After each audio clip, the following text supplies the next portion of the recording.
Hello and welcome to Hug Nation Live. I am John Halcyon Stin. I'm your host. Thank you for being a part of this morning. For me, it's a morning container. We used to call this Love Morning. And it is a chance to share some gratitude and connect and start our days in a direction of embodying a love ambassador. Kindness, connection, looking for ways that we can gift to the world with our words, our deeds, our energy, our resources, our talents. How can we fill the cracks in the world, in others' lives? How can we lift? How can we make the tiny gestures and energetic tones to our actions be ones that elevate, that reduce suffering, that enhance and enliven and inspire? If you got a chance to do something big and awesome, do that. But more often, we have lots of little bitty opportunities to be kind. Good morning, Juan. Good morning. Happy to see that I am seeing the comments from YouTube today. Woohoo! One more thing to be grateful for. What are you grateful for? I am grateful for my partner, Lisa. We had a walk around the neighborhood this morning, and well, actually before that, we actually had a little bed cuddle. We don't always wake up at the same time, but I was up and then she woke up, so I had a little morning cuddle and then went for a walk and then had a beautiful conversation, and just so grateful. Actually, part of our conversation, I said, can I just have like 2 minutes to vent about the state of the world? So kind of shared a bunch of things that have been concerning me. And then we stood up and we shook. Okay, let's shake it off, shake it off, shake it off, shake it off. And then right before coming in the room for this, I just really like stared at her for a moment, and it was like, I so love my life with you. And she said, me too. So I'm grateful for that.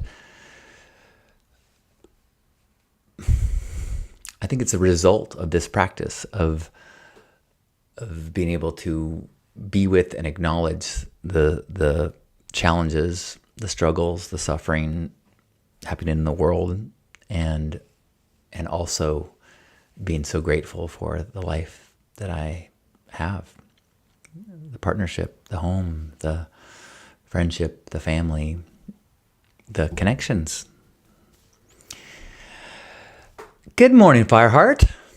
Fireheart says, I'm feeling very grateful for the wonderful woman in my life. We are so good for each other. Yeah. Nice. Also so grateful for the amazing community of friends that I have here in Tucson. Amazing. Well, hello to you and your friends and your community and the woman in your life. Grateful for you and for that. Yay. Good morning, Gerbot. Excuse me. Who else has some gratitude? I'm grateful that my hair is now so big, it actually is like covering up Krampa in the background. Yesterday I said to Lisa, I'm like, were you the one that was saying that you thought that Tom Hanks was hot in Castaway? She's like, what? Because I just noticed that I've gone from like Moses' 10 Commandments look, and I've kind of passed that and gone into Castaway, Einstein-y. But Einstein didn't have this beard, so I don't know what this look is. I think it's that Castaway look, like zero grooming. Anyone else have some gratitude? I am grateful for the men's group I had this weekend, and grateful for the kind of growing processing around it that I've been doing. I thought the day was great, but I had some inner stuff, and I was about my role in it and my value that I brought to it, and I have been feeling that I'm not sure if I'm going to do anymore. But I spoke with my mentor, and it's a nice talk with Lisa, and I maybe am pulling back from that conclusion, and grateful for grateful for the opportunity to spend time with such awesome groups of men. People who are really willing to be vulnerable and grow. Kurbot says, I'm grateful for a job that gives me flexible with my hours, that allows me to take care of things when the need arises. That's awesome. One of the hardest, or the thing that makes work is that you have to do it. Sometimes the tasks of work aren't as bad, but when you have to do it, it just makes it more difficult. So when you have a job that has some flexibility, that says, oh, well, if you need to do something else, then that can make a big difference in the ability to have a good relationship with work. So I'm glad that you have that. High Noon says, you are being you, John. Clearly, this is what happens. Good morning, Michael. Michael says, grateful that my 4-year-old niece and I both started school, and for the really nice girl that I met and spent the weekend with. I don't even know that emoji, and now it's my favorite. I think that's what that is. It's a little... Well, that's good to hear. Looking forward to catching up with you. That's so cool to be in that place of starting school. That is, it's been a long time since I've had that feeling. Can I even remember last time I started school? I mean, after I graduated from college, I was planning to go to grad school, but then discovered that I lost my desire to be a psychologist, and I went back to school for graphic design at junior college. So I think the last time I went back to school was 1996, something like that. 95, maybe. I could probably use some back to school. Actually, I was thinking about that in this processing of my weekend for Saturdays that and Heart-Centered Men, that maybe it might be good for me to do some more activities where I'm not leading, where I am learning, where I'm a student to people who have more experience or different ways of leading, and be a little bit more humble and try to learn. So maybe a different kind of going back to school, maybe taking some workshops or something like that. Fireheart says, happy to share that I am grateful for my second career. After 30 years as a massage therapist, which ended abruptly because of COVID, I now enjoy my new career as a furniture builder. That's fantastic. Both of which are very physical jobs, I imagine. Congratulations. High Noon says, grateful for all the scholars I helped facilitate their growth of knowledge. Nice. Anybody else want to share anything that they're feeling grateful for today? I am grateful for these set of beads. I got I got those wood ones that Britta gave me last week, and then Lisa came back from this retreat with these beads for me.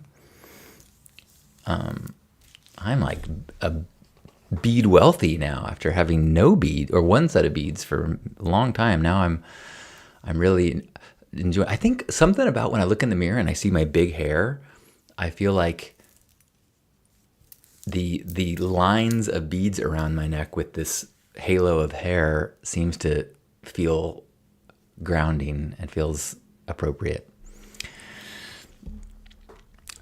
Speaking of big hair, check out these stickers that I just had made. Will that focus or not? No. Oh, there we go. There we go.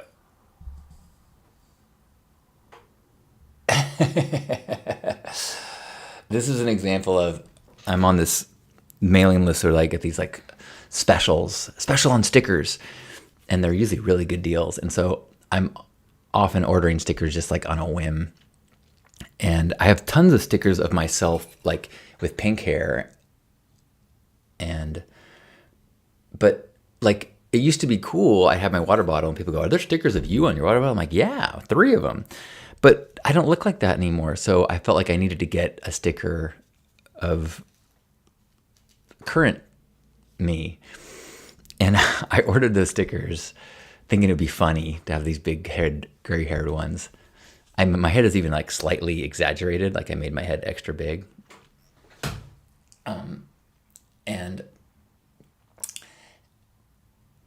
And then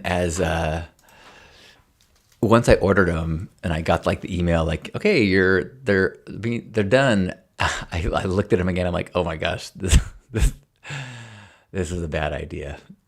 But and so as I was opening the package, I'm like, I don't know. But now that I look at it, I'm like, oh no, this is funny. I think this is funny. I think I'll put this on a water bottle.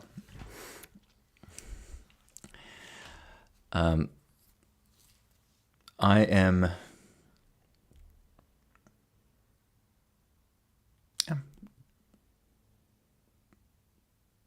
grateful that I have choir practice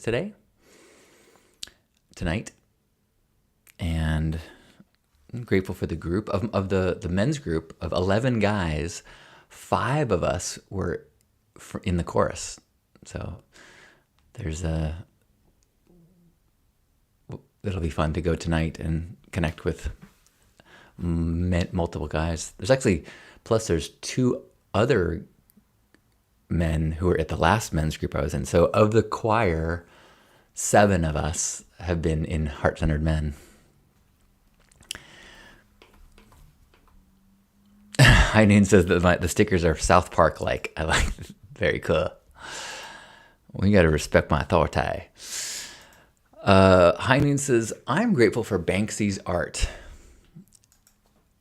I am such a fan. I a couple years ago went to a gallery showing of Banksy art, and if you are not familiar with the breadth of Banksy art, and if I assume you know who Banksy is, and Banksy being like there is no identity tied to Banksy. No one knows who it is. It could be an art collective. It could be a single person, and most famous for street art.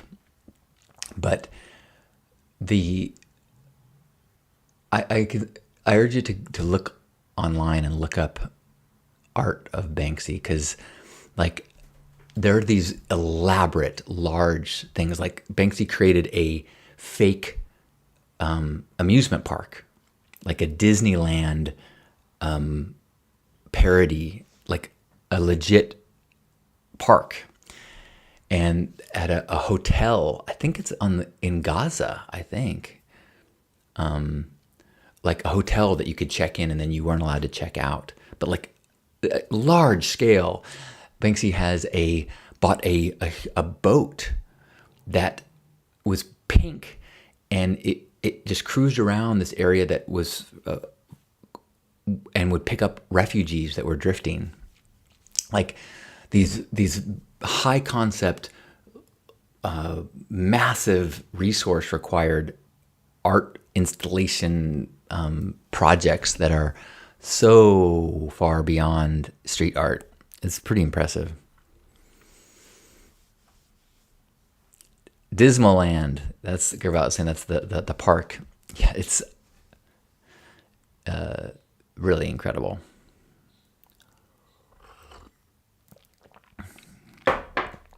And really a testament to, I mean, I think Banksy art is in that category of, it really can shift your mind. Like if you haven't seen Banksy's paintings on the wall between Palestine and Israel. Like it's haunting stuff.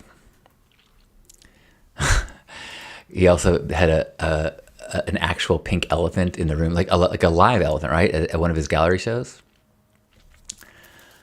If I'm remembering correctly, not a sculpture of an elephant, although I think I've seen that as well. But he had an actual like a live elephant. Hooray to the artists! Anyone else have any gratitude that they'd like to share? I am grateful that it feels like the weather's getting a little bit cooler, and grateful that I get to see my mom tonight at Chorus, and grateful that Lisa is so forgiving around my hair and beard. This morning we were cuddling and she's like, well, it's starting to get a little disruptive, isn't it? Like, and I'm grateful the sense of humor that we have with each other about so much. Makes it easy to talk about things and trust each other. Fireheart says, I'm grateful for my men's group. Been connected to for about 12 years as a survivor of child abuse. It's been the most healing thing I've done to be in circle with genuine, caring, seeking men. That's incredible. Yeah, I think I'm in 3 men's groups, and it's invaluable. You know, it's a really a healing anchor for sure. I'm glad that you have that.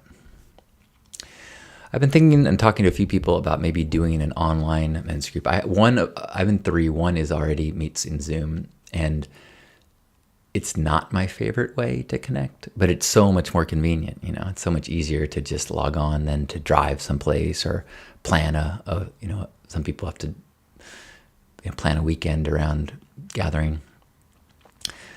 So it's not my favorite way, but I think there's still value to it. And there's a number of people I think that are seeking men's group connections that don't have other avenues. So I'm considering that, talking about it. Michael says, Exit to the Gift Shop is a great Banksy documentary if anyone hasn't seen it. I haven't seen it in a long time. I can't remember. Does it talk about it does talk about the bigger pieces, right? Like the boat and things. But yeah, Exit to the Gift Shop. I should rewatch that. Robbie says, I'm grateful for surviving my first whiteout, and it was not at my home camp. The camp I was with had a strict no straight boy policy, so the best they could do was shove me in a shipping container. I thought you were going to say they made you had to kiss somebody to stay there. Hey, shipping container, either way. Well, congrats on surviving your first whiteout. There's something awesome. Like, I would rather have to deal with a whiteout than rain, quite frankly. And there's something about like post whiteout, when you're like coated, it's like it's like earning your stripes. Like, okay, this is you got your purple heart and you got your white skin. Not white skin. That didn't sound right. But there's a achievement unlocked when you have fully gotten as dirty as a human can be, like coated your hair, inside your nose, everything. You're like, all right.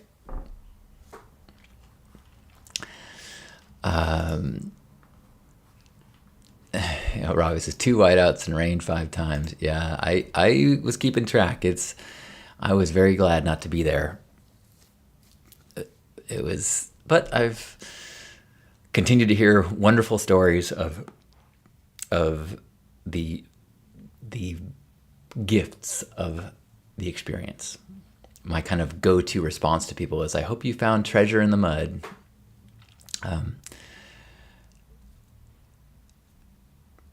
You are so welcome, Robbie. Kerbot says, I love that coat of dust. Yeah. It's the kind of thing like I would never get out at the beginning of the burn and do a dust angel. Like, I don't like the feeling of the dust. I don't intentionally ever pick up dust.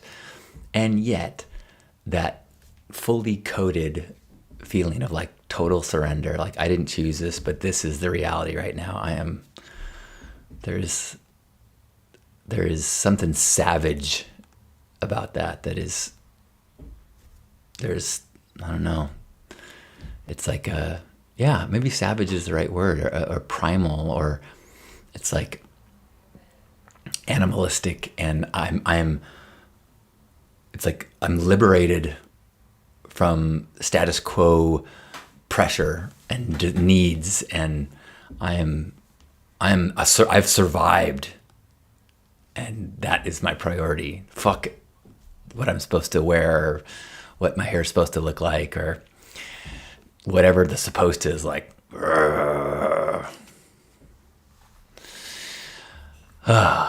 Well, with that, I invite you to join me in a hug. Give yourself a squeeze, hold this body, appreciate it. If it's clean, all the better. But if it's dusty, hey, we're grateful for that too.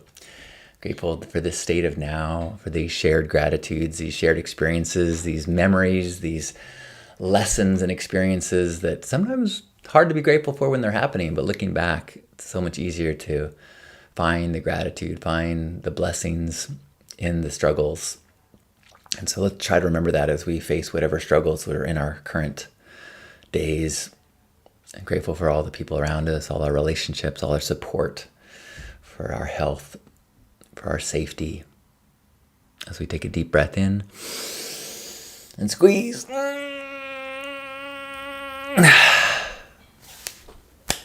On behalf of Grandpa Caleb and everybody here, thanks for being here for this Hug Nation Live. I love you. If you're still here, I want to do a little test. And when I say go, will you type in go into the chat room? If I go and go.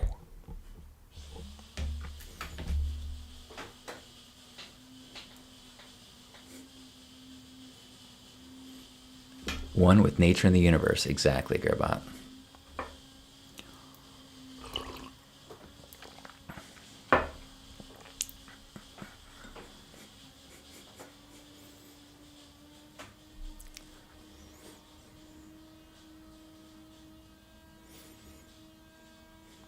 All right, 30 seconds. So there's a 30-second delay between my speaking and it being streamed to you. That's not great, but which is why, well, that explains